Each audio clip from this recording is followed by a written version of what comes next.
Good afternoon, everybody. Good afternoon. I'm going to ask you to please find your seat or any seat and sit down. We are about to begin.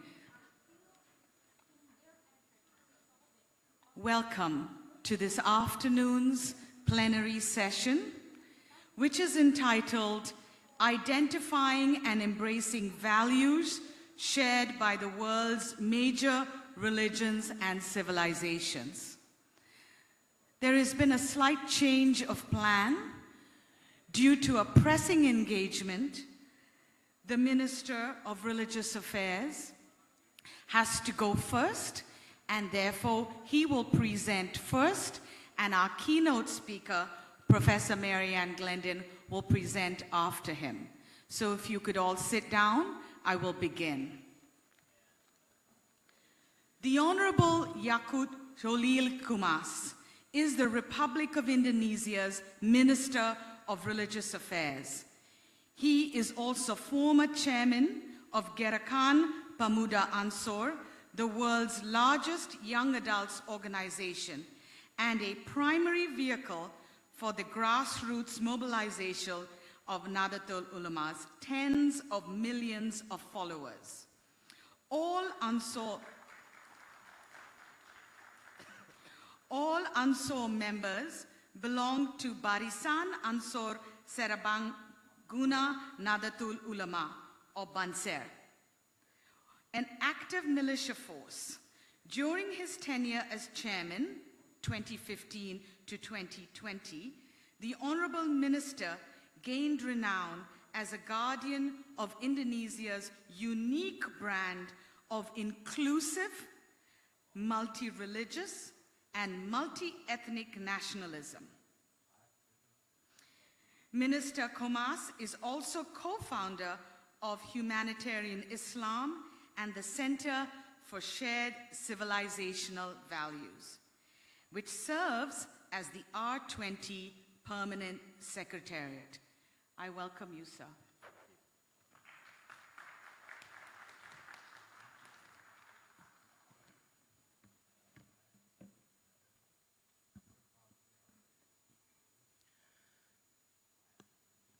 Assalamualaikum warahmatullahi wabarakatuh. Salam, Om Swastiastu, Namo Buddhaya, salam kebajikan, Rahayu.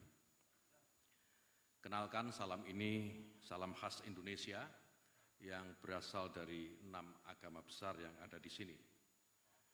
First of all, I'd like to introduce you that those greetings are typical greetings from the 6 religions in Indonesia. Para hadirin yang berbahagia,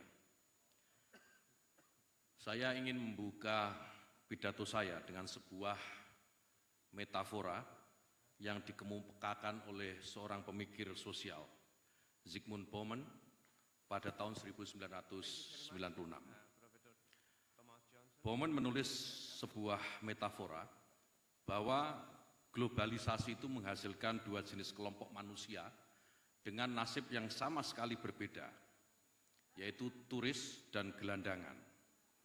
Keduanya sama-sama bergerak, bermigrasi dalam globalisasi, tetapi dalam pengalaman yang sama sekali berbeda, bahkan bertentangan. Wisatawan adalah analogi untuk orang kaya yang mengalami globalisasi sebagai libur yang menyenangkan. Sedangkan gelandangan adalah kaum miskin yang terlunta dalam globalisasi seperti para pengungsi dan pekerja migran. Mereka mengalami globalisasi dalam keadaan serba rawan dan serba rentan. Globalisasi adalah kekuatan transformatif yang mendorong perubahan mendasar dan struktural di bidang sosial, ekonomi, politik, budaya, ekologi, dan militer. Ia menginterupsi hubungan internal dan eksternal tiap bangsa secara besar-besaran. Namun ia juga adalah sebuah proses sejarah yang dinamis dan terbuka, membelah manusia dan komunitasnya dengan penuh kontradiksi dan paradoks. Ini adalah serangkaian proses yang menghasilkan bentuk-bentuk baru hubungan kekuasaan di tingkat global dan lokal yang pada gilirannya menyebabkan stratifikasi baru dan pengucilan terhadap orang-orang di berbagai sektor sosial.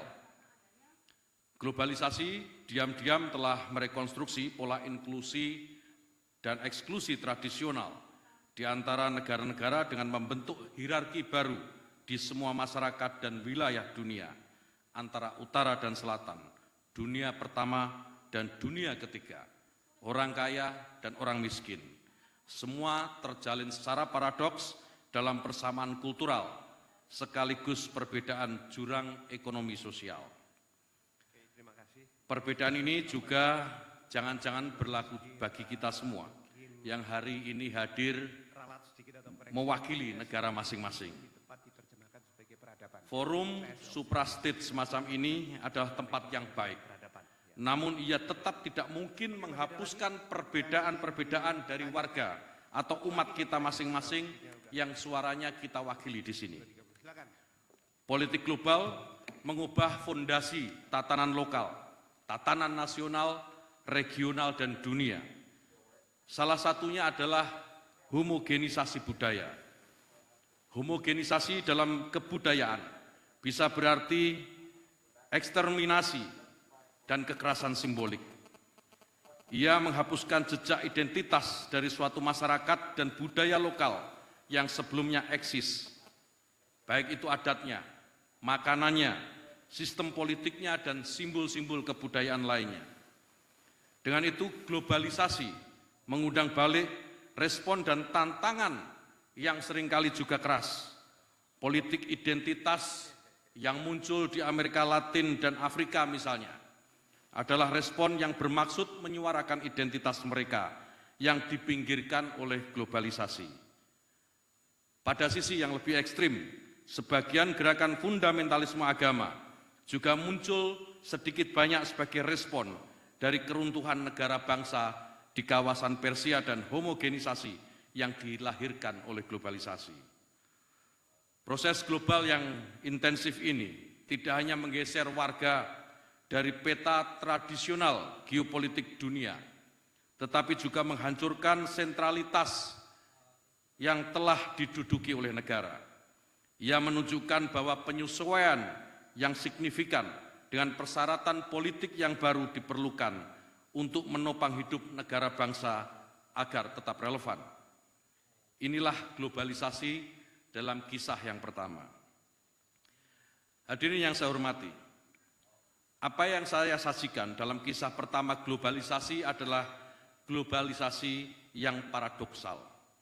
Ia mengintegrasikan kita dalam kultur global, tapi sekaligus dengan itu ia justru membelah dan membangun stratifikasi baru yang mengakibatkan banyak kaum miskin di berbagai negara yang ekonominya lemah makin menderita.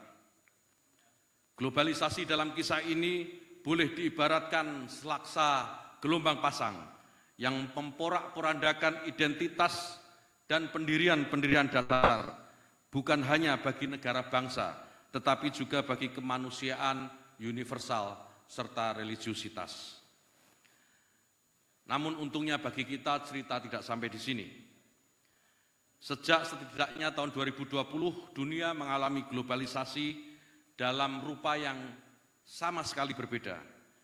Globalisasi sebagai bencana, duka cita, sekaligus solidaritas. Ini adalah paradoks lain dari kisah globalisasi yang kedua, yaitu globalisasi pandemik. Hadirin yang saya muliakan, dengan cara yang belum pernah terjadi sebelumnya, COVID-19 bukan hanya telah mengkonfirmasi ulang, mengkonfigurasi ulang struktur transnasional, mobilitas, dan koneksi yang telah menjadi dasar bagi globalisasi pasca Perang Dingin. Pandemik secara mondial menghadapkan setiap orang di belahan dunia manapun dengan latar belakang kelas sosial apapun, agama dan bangsa yang berbeda-beda untuk berhadapan dengan bela sungkawa universal. Di dalam pandemik, baik turis maupun gelandangan sama-sama menghadapi risiko yang dihadapkan dengan keganasan virus yang mematikan. Dalam 3 tahun yang serba ganas, globalisasi ini mengalirkan pandemik sebagai pengalaman bersama, duka cita dari kematian yang sunyi, ruang-ruang isolasi. Tapi di saat yang sama ia juga membangkitkan militansi akal budi, sains, dan kerja keras semua bangsa untuk lolos menuju normal baru yang lebih berpengharapan di mana kita kini sekarang berada. Pandemik mengajarkan kita bahwa di dalam segala perbedaan, di atas demarkasi kelas sosial dan kekayaan, serta hierarki kesetaraan, baik yang terjadi antar negara dan antar manusia, semua common ground bagi kelanjutan kemanusiaan ternyata masih dimungkinkan. Di sini kita menemukan bahwa ternyata ada yang lebih solid dan krusial dari sekedar ekonomi, politik, atau batas dan teritori. Saya ingin meminjam perumpamaan dari seorang pemikir filsafat.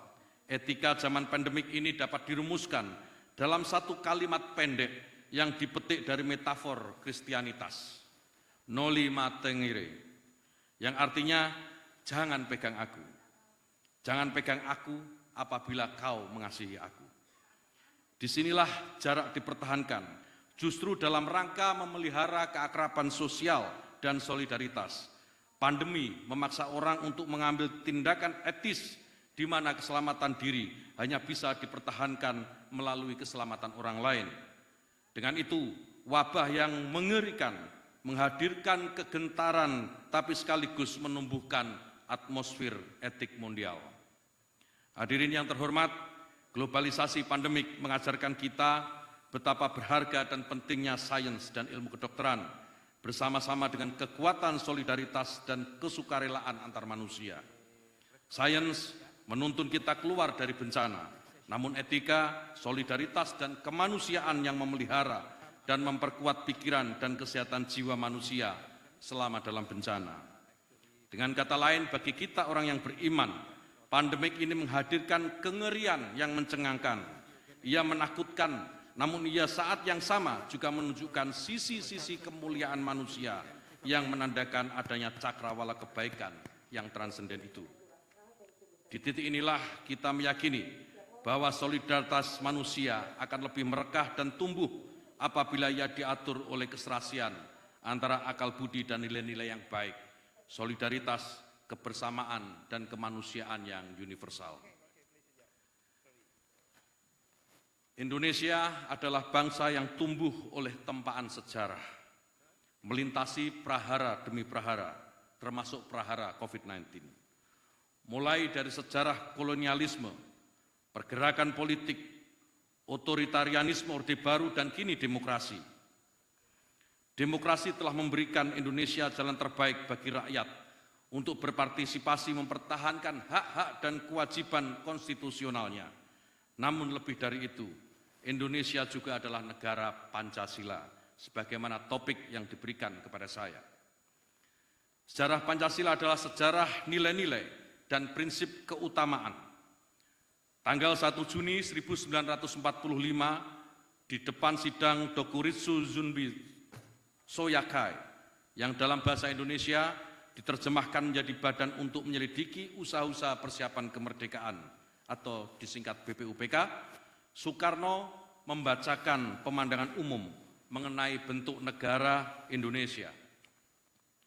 Dalam pidatonya, Soekarno merumuskan 5 prinsip sebagai dasar dari Statsire Indonesia, yaitu yang pertama, kebangsaan Indonesia, kedua, internasionalisme atau peri kemanusiaan, ketiga, mufakat atau demokrasi, keempat, kesejahteraan sosial, dan kelima, bertakwa kepada Tuhan Yang Maha Esa.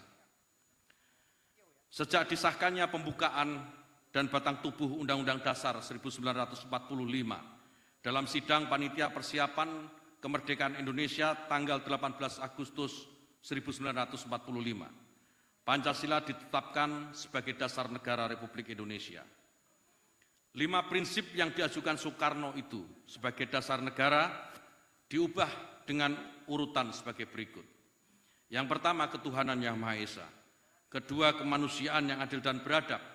Ketiga, persatuan Indonesia. Keempat, kerakyatan yang dipimpin oleh hikmat kebijaksanaan dalam permusyawaratan perwakilan. kelima, keadilan sosial bagi seluruh rakyat Indonesia. Ini adalah jalan damai dari keinginan sekaligus kebesaran hati kelompok Islam sebagai mayoritas dengan merelakan 7 kata yang sebelumnya menyertai sila ketuhanan yang Maha Esa untuk dihapus. 7 kata itu dengan kewajiban menjalankan syariat Islam bagi pemeluk-pemeluknya. Pilihan ini juga disebut sebagai upaya menyelamatkan Indonesia untuk tidak menjadi negara sekuler sebagaimana kekhawatiran kelompok nasionalis pada waktu itu. Pada momen itu dapat juga dilihat bagaimana Soekarno menempatkan dasar negara sekaligus sebagai sebuah filsafat dan ideologi. Dengan itu, Pancasila ditetapkan paling tidak untuk memenuhi 2 fungsi, yaitu yang pertama sebagai simbol mengukuhkan pendirian negara republik yang merdeka. Di sini Pancasila berfungsi praktis dalam arti ia sengaja dipilih untuk menjamin suatu kesatuan dan integrasi politik yang bernama Republik Indonesia. Dengan itu, Pancasila diposisikan sebagai visi bersama bagi pencapaian tujuan negara bangsa yang diperjuangkan oleh Pancasila.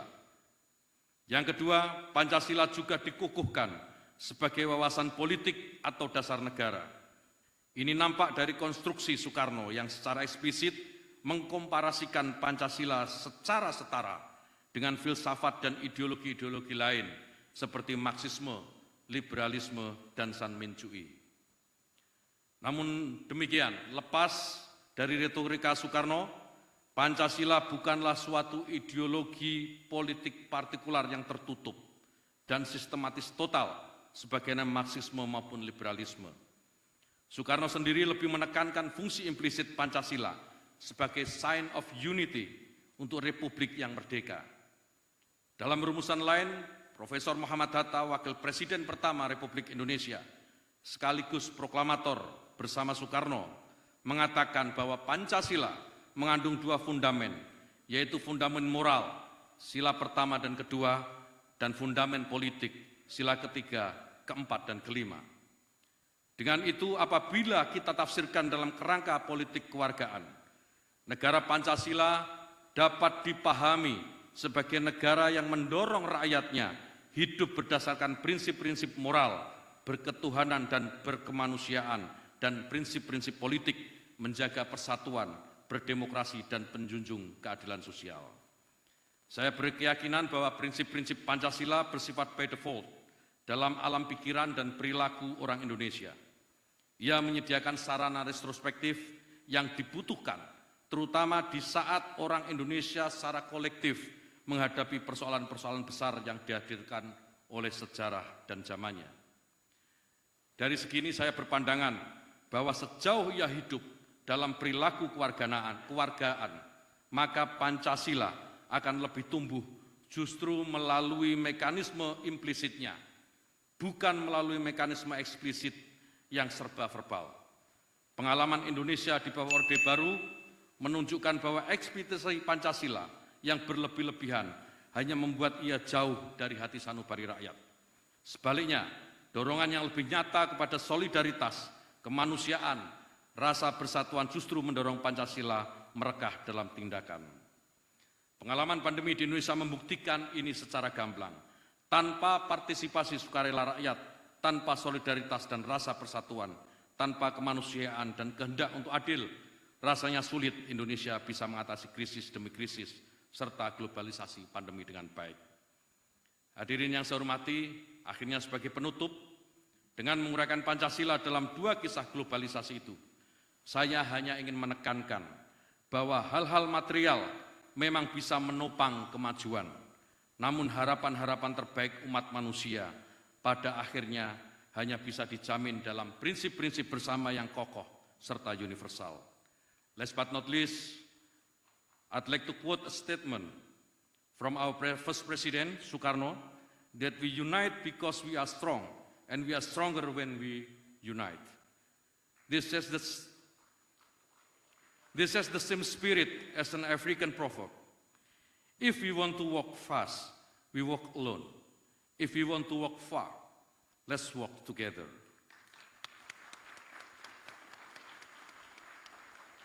In my words, working together is much better than crawling alone. Thank you for your kind attention. Allahumma fiq lakum tariq. Assalamualaikum warahmatullahi wabarakatuh.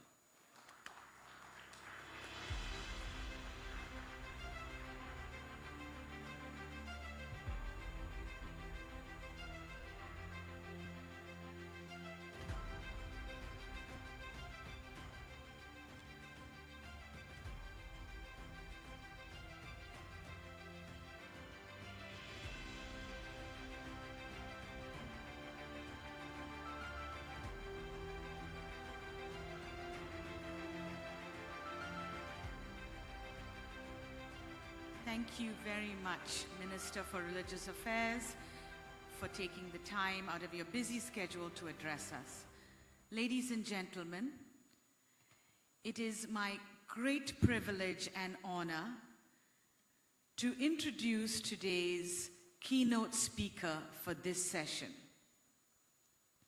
The keynote speaker for today is Professor Mary Ann Glendon of Harvard Law School in America. The title of her talk is The Quest for Shared Civilizational Values.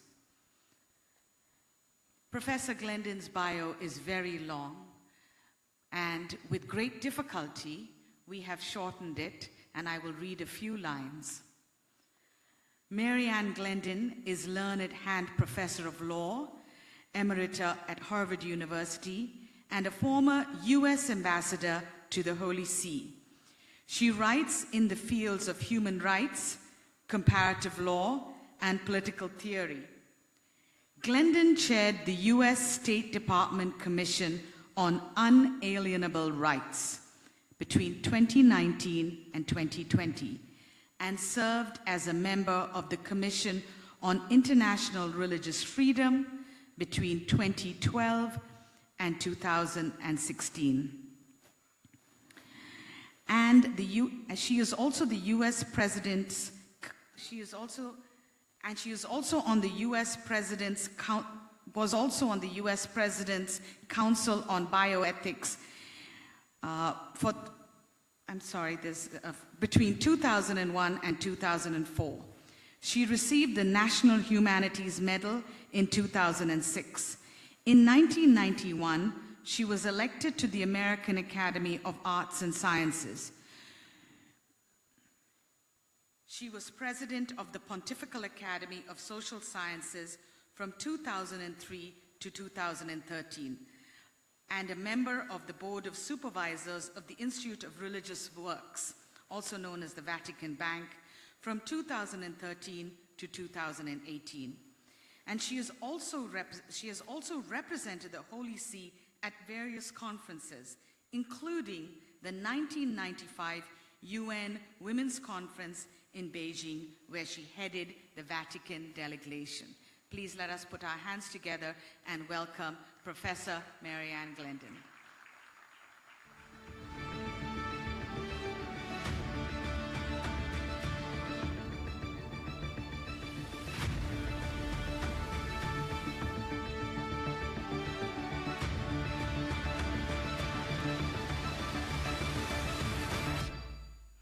Good afternoon, everyone, and thank you for that very kind introduction. When you get to be an old person, you have a long biography.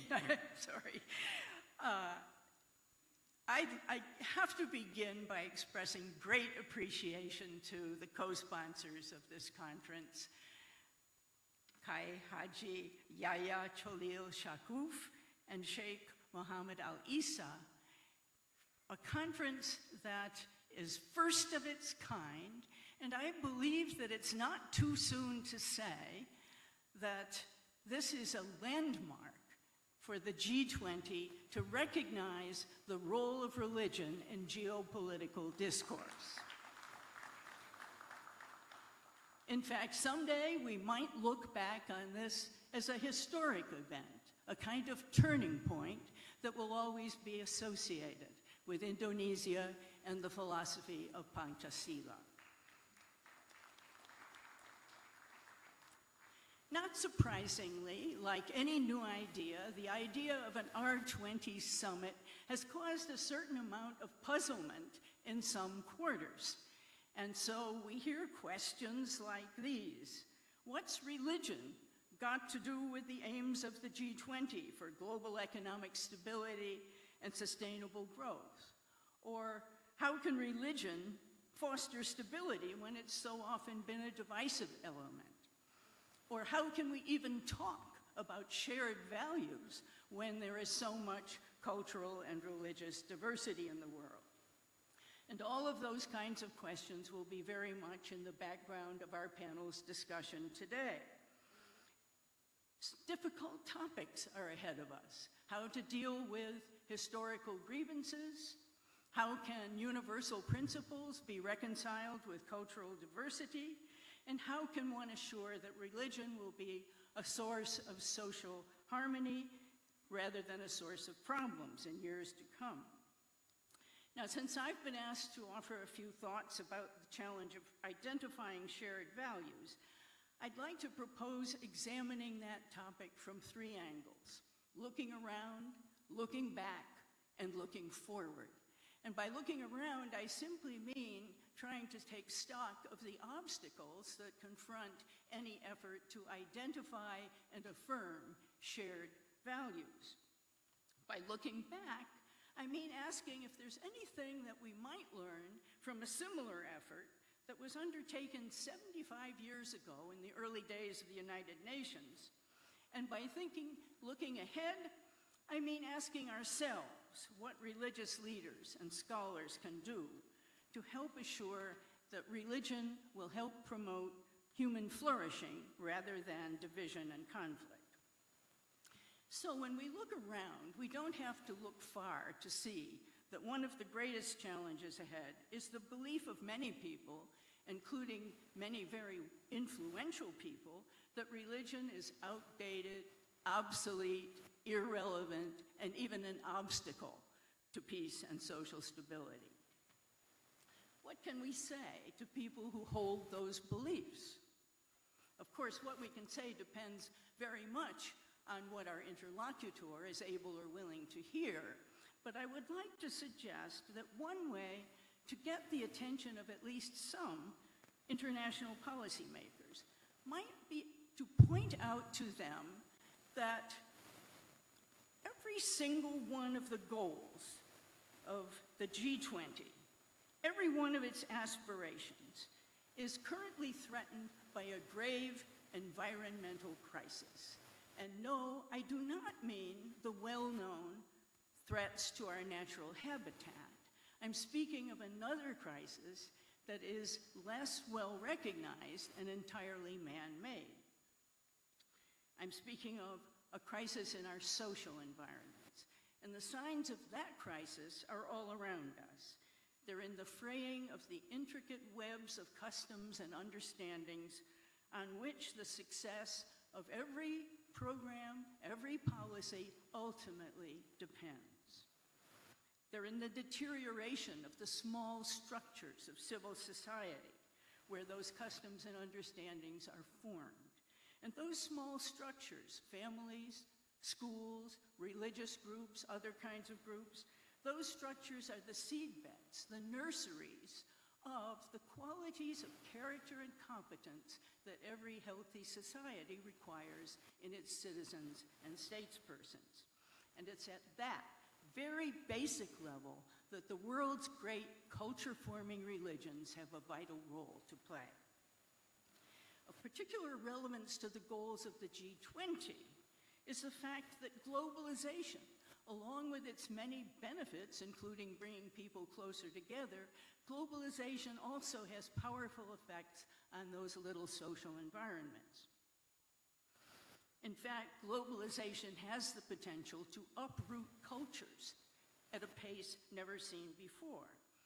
As one longtime observer has pointed out, you can't build an emerging society if you are simultaneously destroying the cultural foundations that cement that society and give it the confidence and cohesion that it needs in order to confront and act properly with the world. And without a sustainable culture, there can be no sustainable globalization. Now, if that's correct, and I believe it is, it's hard to see how the benefits of globalization can be maximized without taking religion seriously. But in most discussions of international policy, we hear a great deal about the negative effects of religion and very little about the important ways in which the world's religions have contributed to the maintenance of healthy societies and cultures. Of course, religion isn't the only element to be considered, but it is such a major force that one cannot simply ignore it. And that is why the G20 was wise to take religion seriously. As Pope Francis once put it, humanity has been too slow to recognize that social environments, like natural environments, are at risk and need protection. And that's why our first topic this afternoon, the quest for shared civilizational values, this topic has acquired new urgency in our increasingly interdependent and yet conflict-ridden world. Interestingly, the last time that a multinational group paid attention to this question of shared values was many years ago, when the newly formed United Nations decided to respond to calls for some kind of international document involving human rights.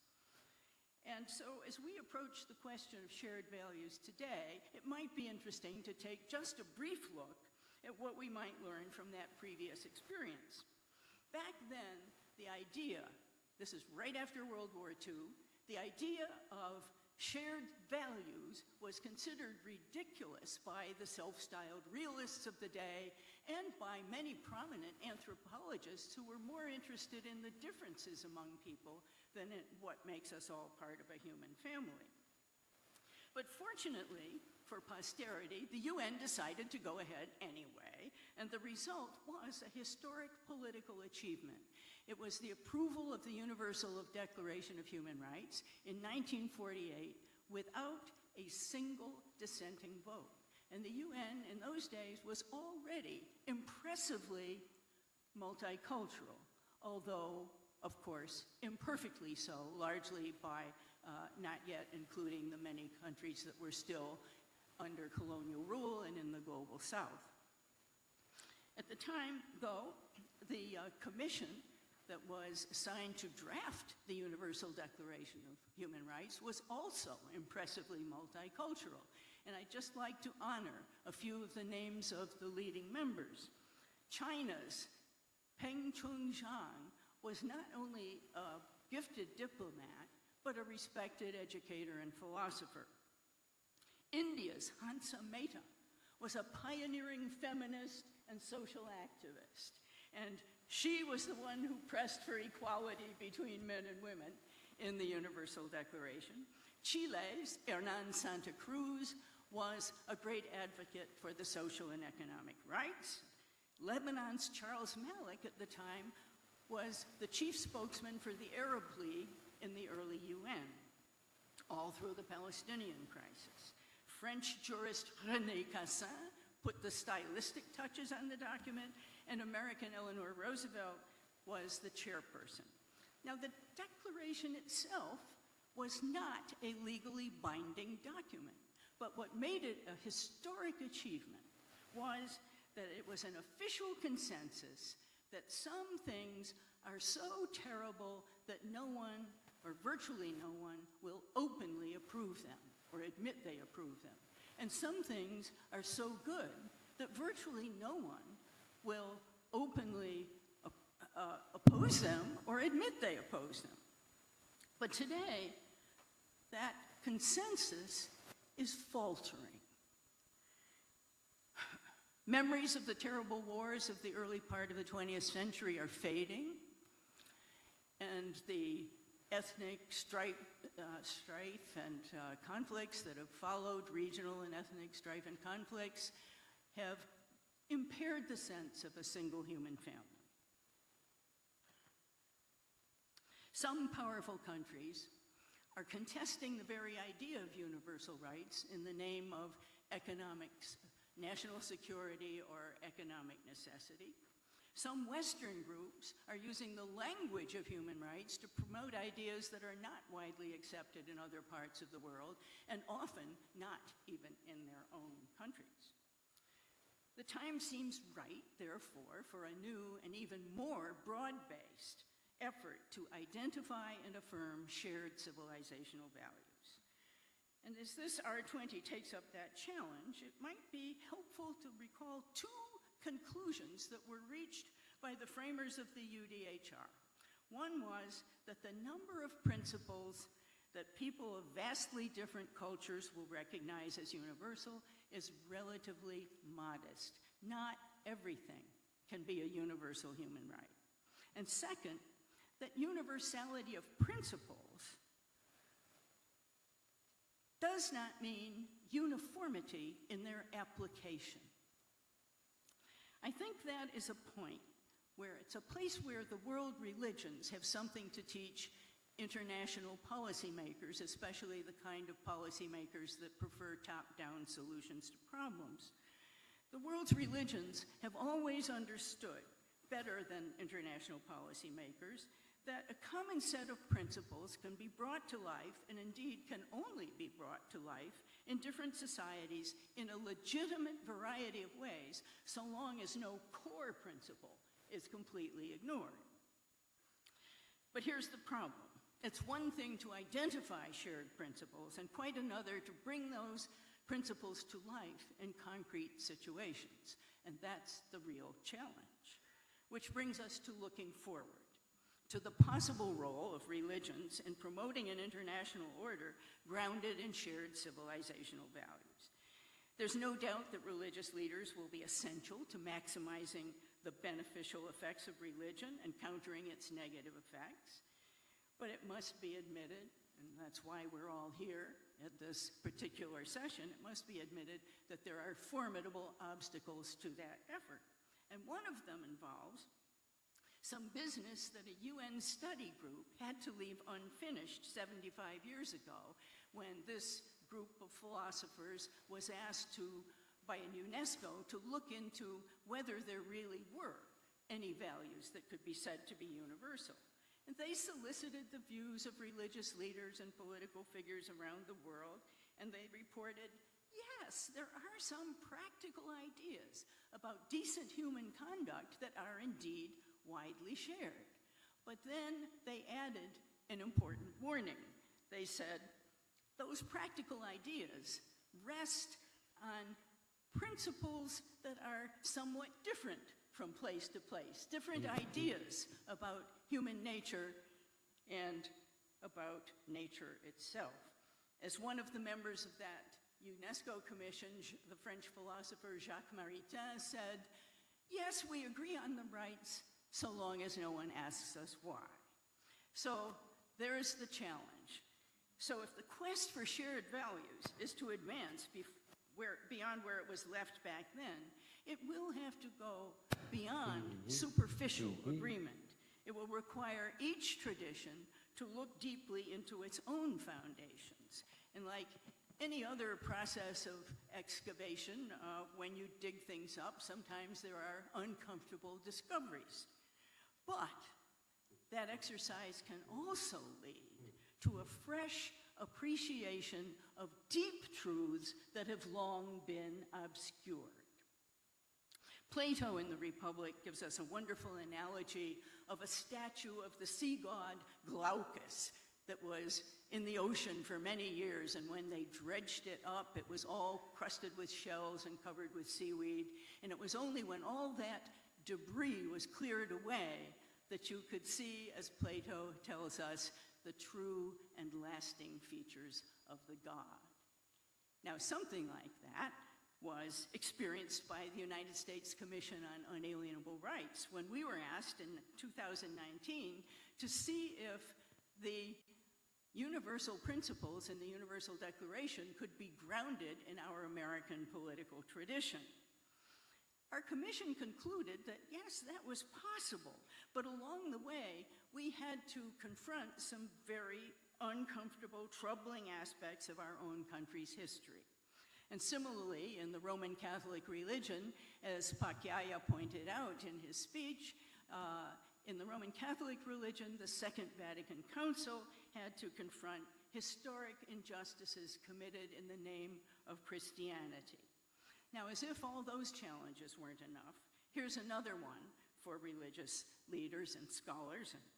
They will have to educate their followers to reject the use of religion as a pretext for violence. They'll have to reject ideologies that manipulate religion for political purposes.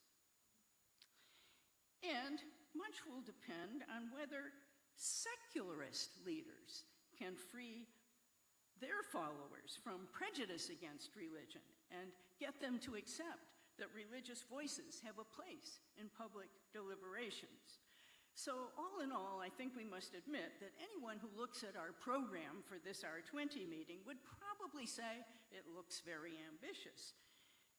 And that means that many people will probably dismiss it as unrealistic, as many dismissed the post-World War II Human Rights Project as unrealistic at that time. Yet, that project proved that ideals are real as earth and water. And it's worth remembering, thank you. It's worth remembering that the men and women who held those ideals were not naive in their idealism. They had lived through 2 world wars, severe economic crises. They had seen human beings at their best as well as at their worst, and they took encouragement from the fact that while human beings are capable of great evils, they are also capable of imagining that there are better ways to live. And they were capable of putting their ideals into declarations and constitutions, and they were capable of orienting their conduct toward the ideals that they themselves had embraced. There's a sculpture outside the UN building in New York City. Perhaps some of you have seen this remarkable sculpture. It captures something of that idealism tempered with realism. It's an enormous sphere of burnished bronze.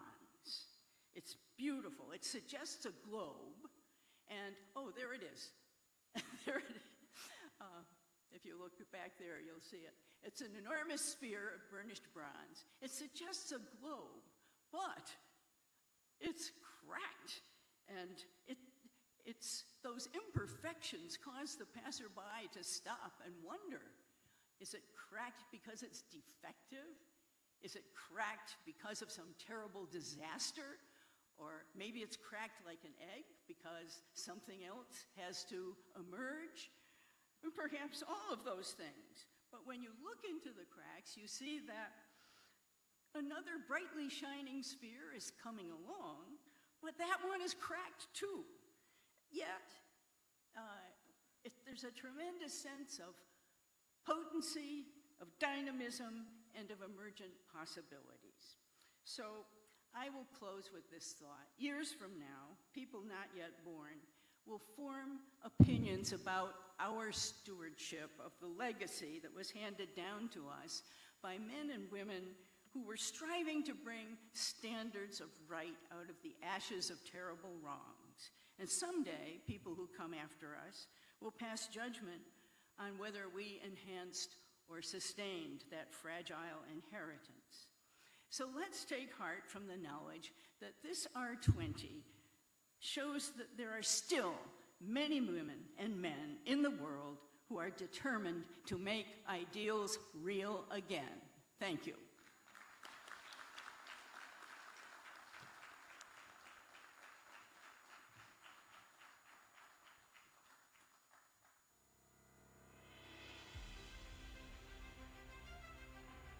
Thank you, Professor Glendon, for that inspirational message and a call to action. Our next speaker is His Excellency Dr. Hamdan Musallam Al-Mazrui, Chairman of the Board of Trustees of the Mohammed bin Zayed University for Humanities. His Excellency holds a PhD with distinction excellent honors specializing in advocacy and reckoning. From Imam Muhammad bin Saud University in Riyadh, Kingdom of Saudi Arabia, Dr. Hamdan has held many positions and chairs many boards of directors. His Excellency has been an advisor in the court of the Crown Prince of the UAE from 2014 until the present. Dr. Al-Mazarui has also been honored by numerous local Arab and international bodies, most notably with the First-Class Medal of Science and Arts by the President of the Arab Republic of Egypt, and with the Rashid Award for Scientific Excellence. I welcome you, Your Excellency.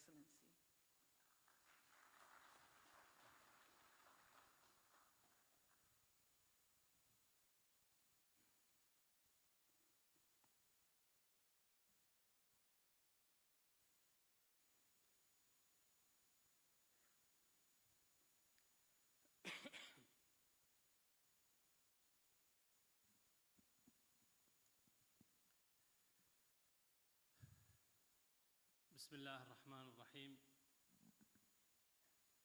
الحمد لله رب العالمين، والصلاة والسلام على نبينا محمد وعلى آله وصحبه وسلم.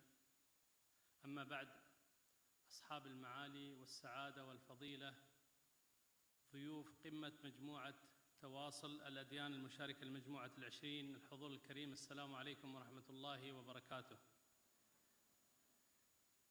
يسرني أن أعبر عن شكري وامتناني لكل من ساهم في هذا اللقاء، وأشكركم شكراً خاصاً على حسن ضيافتكم أهلي في أندونيسيا. شكراً لكم حكومة وشعباً على ضيافتكم لنا في هذه الأيام أثناء تواجدنا بينكم.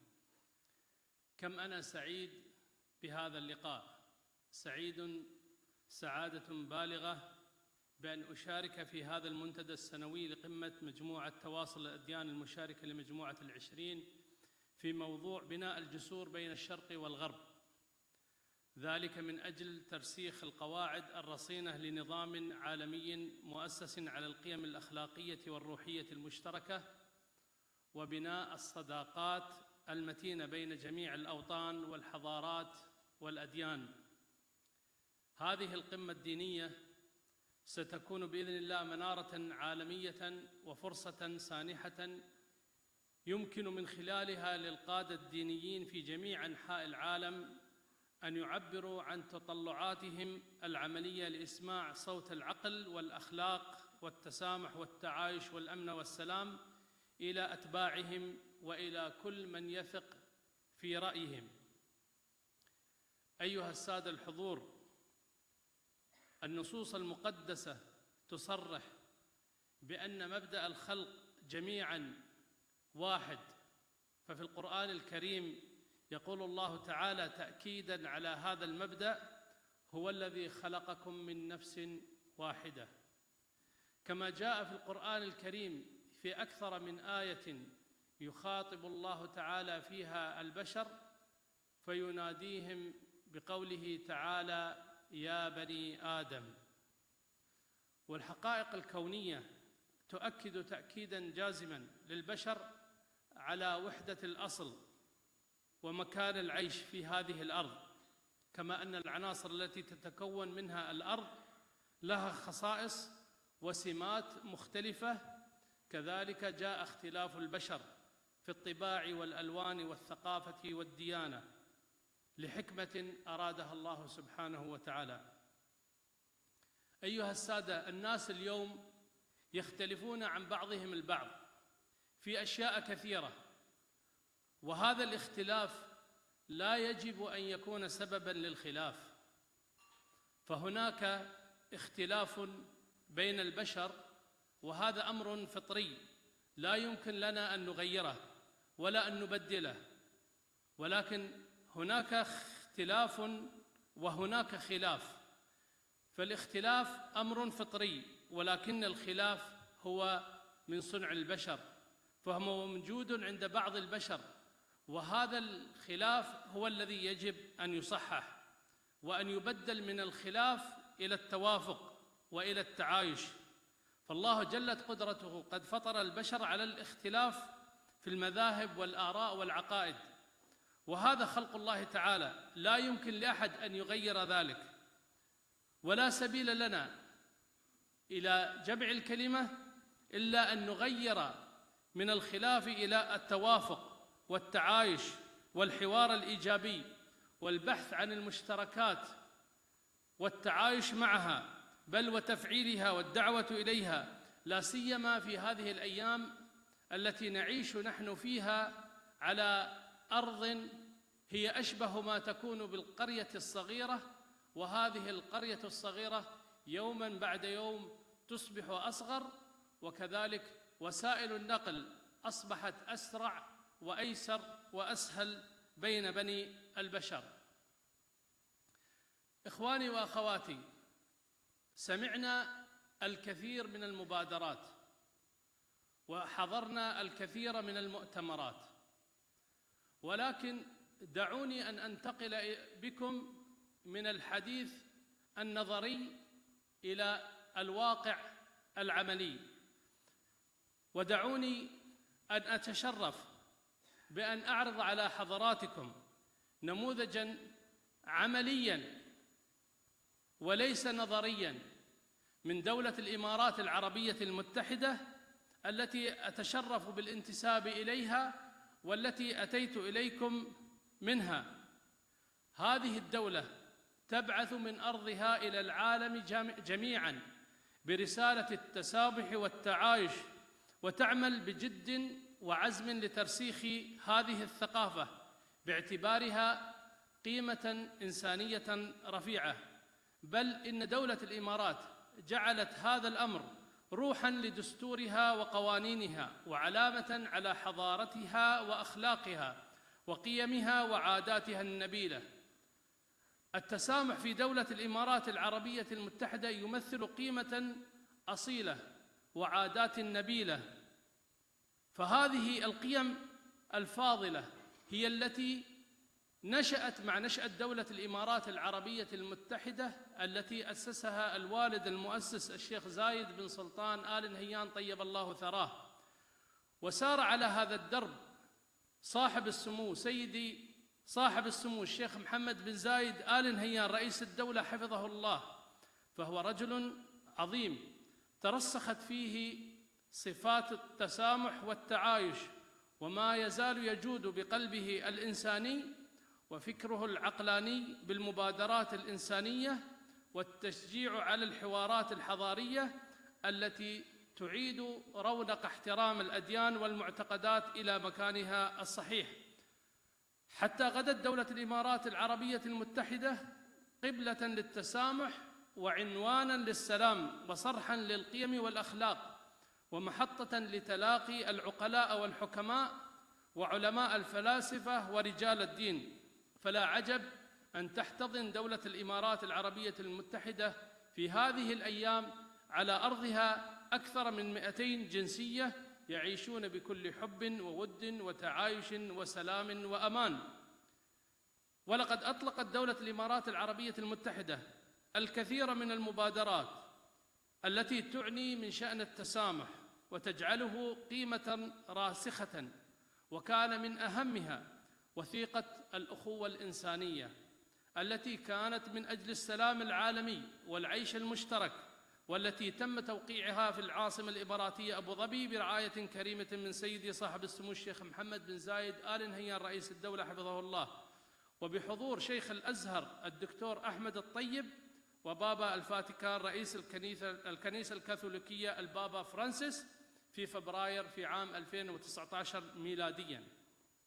يعد توقيع هذه الوثيقة حدثاً تاريخياً في مسار التواصل بين الأديان، ونقلة فريدة في تاريخ الإنسانية يؤهلها للنهوض بالحوار إلى قيم التعارف، ويمكنها من خدمة الإنسان والأوطان وزرع بذور السلم ونشر ثقافة التسامح والوئام، ومد جسور الود والصداقة بين الشرق والغرب، وبناء مرحلة جديدة تقوم على التآخي الإنساني والاحترام المتبادل. كما أن دولة الإمارات العربية المتحدة خصصت عاماً في 2019 ميلادي وأسمته عام التسامح، وكذلك قامت بتجريم التكفير وسب الأديان من خلال إصدار قانون، وهذا القانون سمي قانون التمييز والكراهية، وكان ذلك في عام 2015. ويعد هذا القانون مميزاً لحماية الأديان من العنصرية ومن الغلو والعنف والتطرف. كما قامت دولة الإمارات تحقيقاً لهذا المبدأ بإنشاء وزارة التسامح في عام 2016، وزارة في حكومة دولة الإمارات تسمى وزارة التسامح. نعم، في 2016 تعمل ضمن إطار مؤسسي وحكومي لترسيخ ثقافة التسامح والعمل على حماية التنوع ونبذ التعصب. كما أنشأت في عام 2014 ميلادي منتدى أبو ظبي للسلم، ومن أهم منجزات هذا المنتدى إطلاق إعلان المواطنة الشاملة، وهو إعلان يهدف إلى وضع تصور مؤصل للمواطنة في الدولة الوطنية. وأطلق المنتدى في عام 2018 مبادرة حلف الفضيلة في واشنطن، وهو حلف يضم قيادات دينية من بيت العائلة الإبراهيمية، وهو أيضاً نقلة نوعية في مسار الشراكة والتعاون بين أديان العائلة الإبراهيمية على ترسيخ قيم التعايش والتعارف والمحبة. وقامت دولة الإمارات العربية المتحدة كذلك بتعزيز التسامح في مؤسساتها التعليمية من خلال إطلاق أول برنامج عالمي في تدريس طلاب الجامعات في مرحلة البكالوريوس والماجستير في المنطقة، يعنى بتخصص التسامح في جامعة محمد بن زايد للعلوم الإنسانية، والتي تتشرف بحمل اسم رجل الإنسانية والسلام سيدي صاحب السمو الشيخ محمد بن زايد آل نهيان رئيس الدولة حفظه الله، وسدد على طريق الخير خطاه. كما أن دولة الإمارات أيها السادة تمد يد العون والمساعدة إلى دول العالم دون تمييز أو تفريق بين الناس في أديانهم وأعراقهم وأشكالهم، وتتصدر دول العالم في قيمة المساهمات في الجانب الإنساني. كل هذه نماذج على خطوات عملية لترسيخ مفهوم التسامح والتعايش. فأسأل الله سبحانه وتعالى التوفيق لهذا المؤتمر ولكل الجهود المخلصة لخدمة الإنسانية في جميع أنحاء العالم خدمة لبني آدم. ربنا لا تؤاخذنا إن نسينا أو أخطأنا، ربنا لا تحملنا ما لا طاقة لنا به، ربنا تقبل منا إنك أنت السميع العليم، والحمد لله رب العالمين، والسلام عليكم ورحمة الله وبركاته.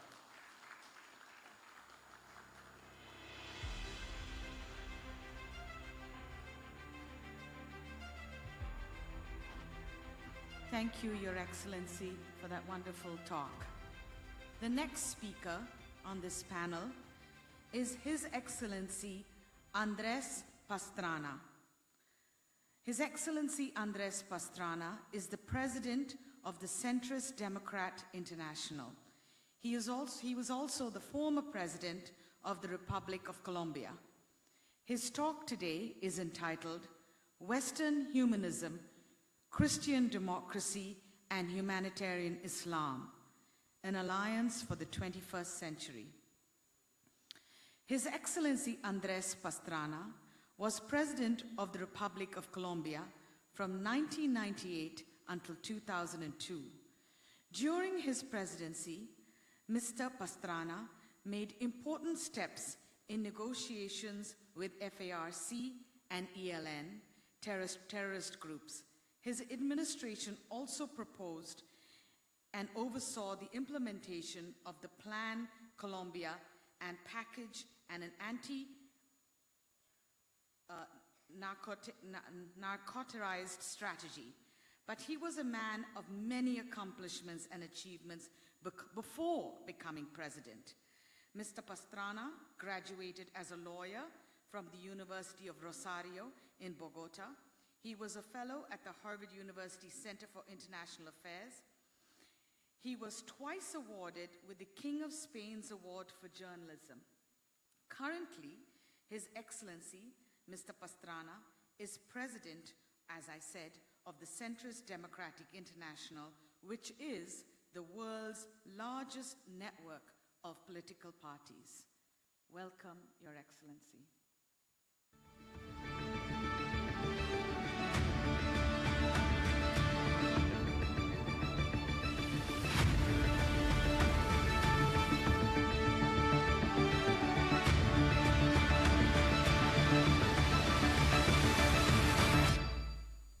Thank you very much.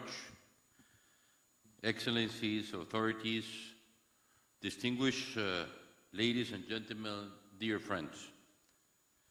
Let me start my intervention by expressing on behalf of the Centrist Democrat International, the world's largest network of political parties, which I have the honor to lead, our gratitude to the co-host of the G20 Religion Forum, the R20, Nahdlatul Ulama, and the Muslim World League, for their kind invitation to participate in this significant event with our presence here today.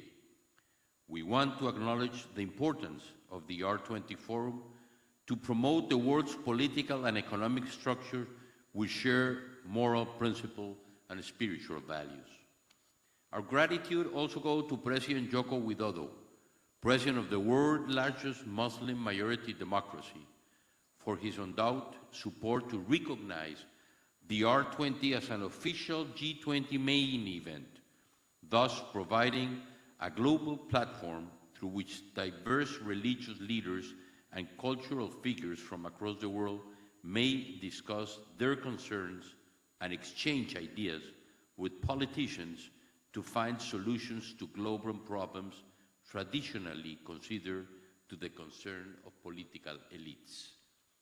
I would like to congratulate President Jokowi, as his people like to call him, for his leadership and clairvoyance, bringing these players into a new game board.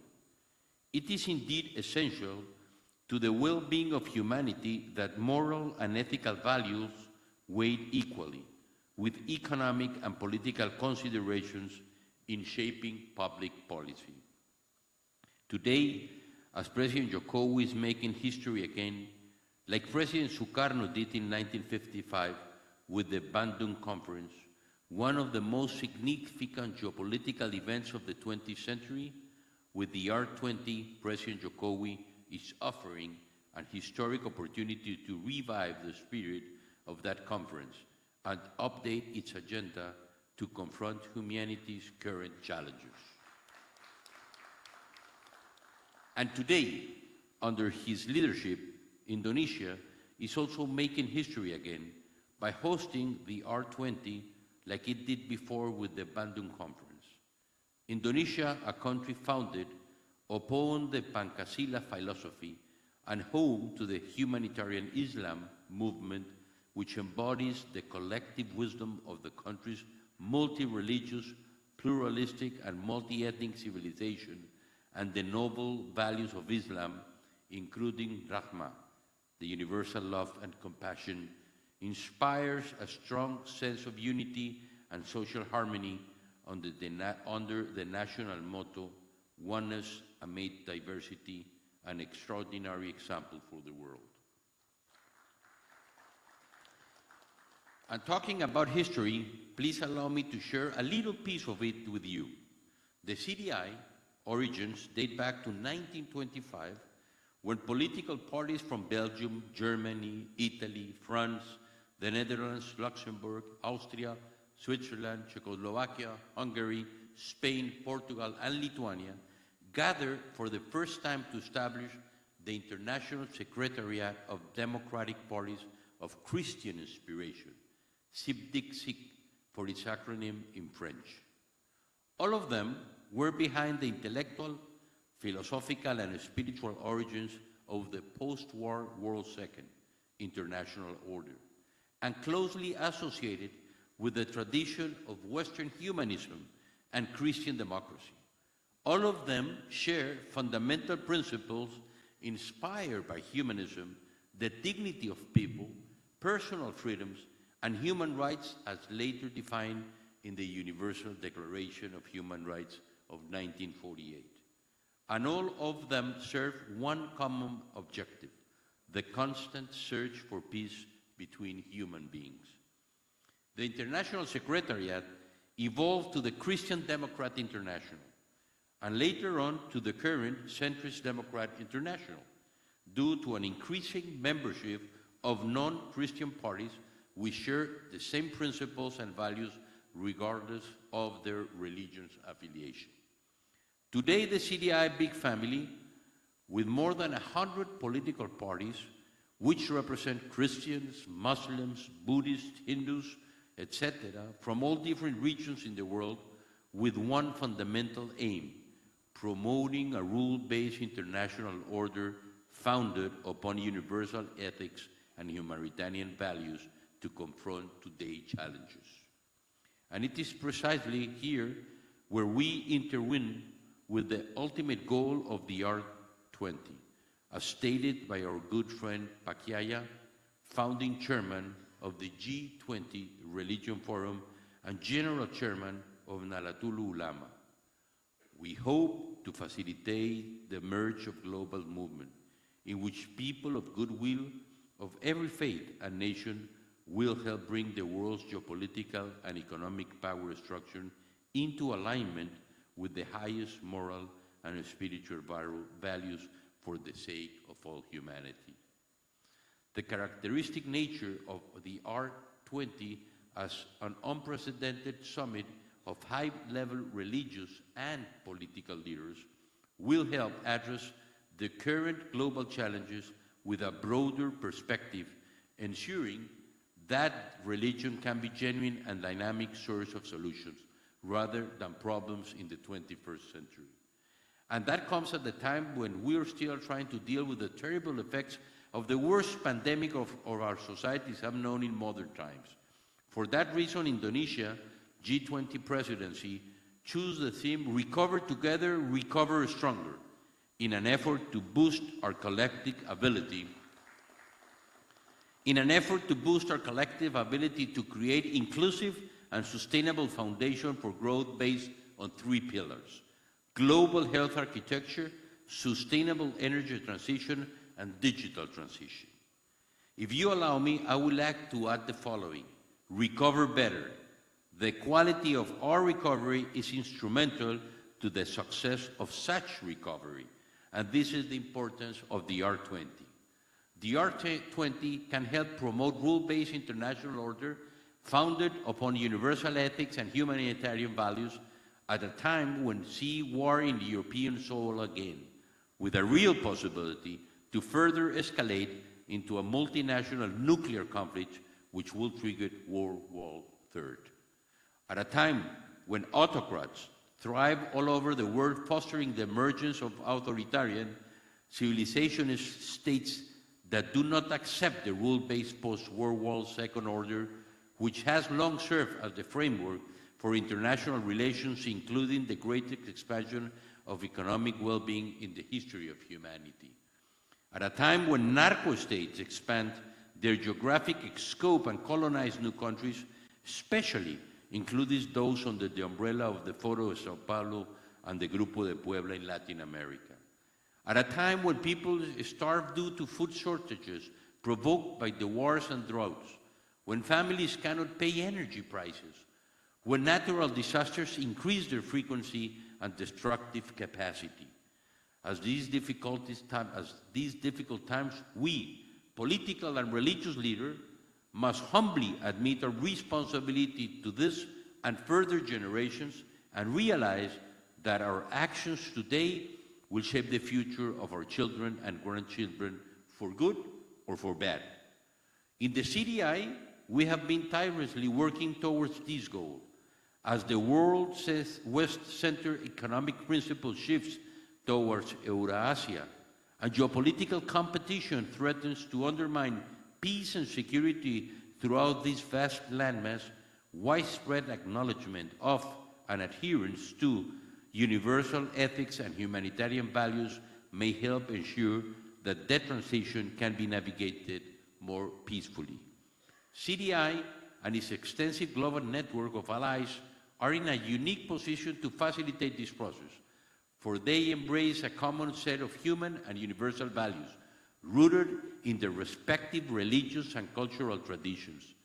These kindred traditions, which include but are not limited to Western humanism, Christian democracy, and humanitarian Islam, may serve as the foundation for a 21st century alliance to build a peaceful and prosperous global civilization.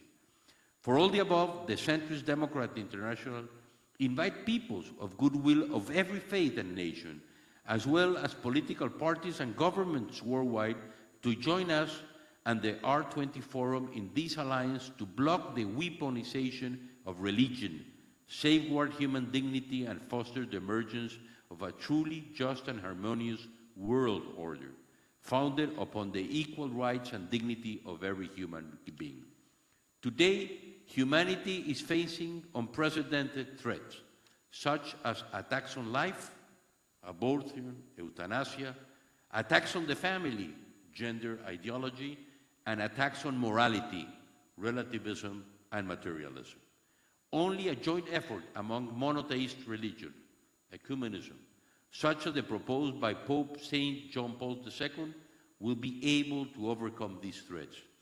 In spite of threats and difficulties, humanity always finds a way to overcome them, especially when it places its hopes in God, who always responds with overabundance to those who cry out for his divine intervention.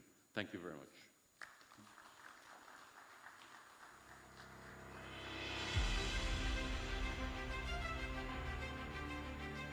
Thank you, Your Excellency. It's wonderful how all the talks complement each other so well, as if it were divinely ordained. It is, after all, the Religion 20.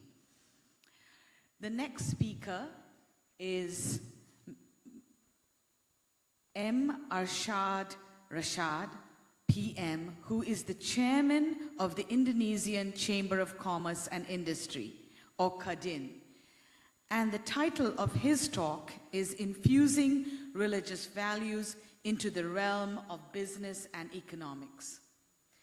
M. Arshad PM is President and Director of Indica Energy, the Chairman of the Indonesia Chamber of Commerce and Industry, and the host of the 2022 B20, or Business 20, which, like the R20, is an official G20 engagement group.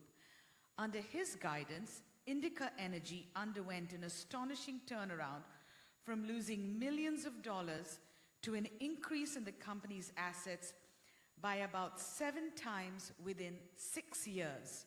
He was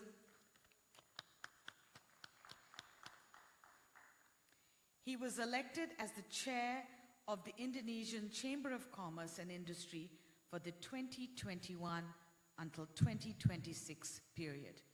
Welcome, sir.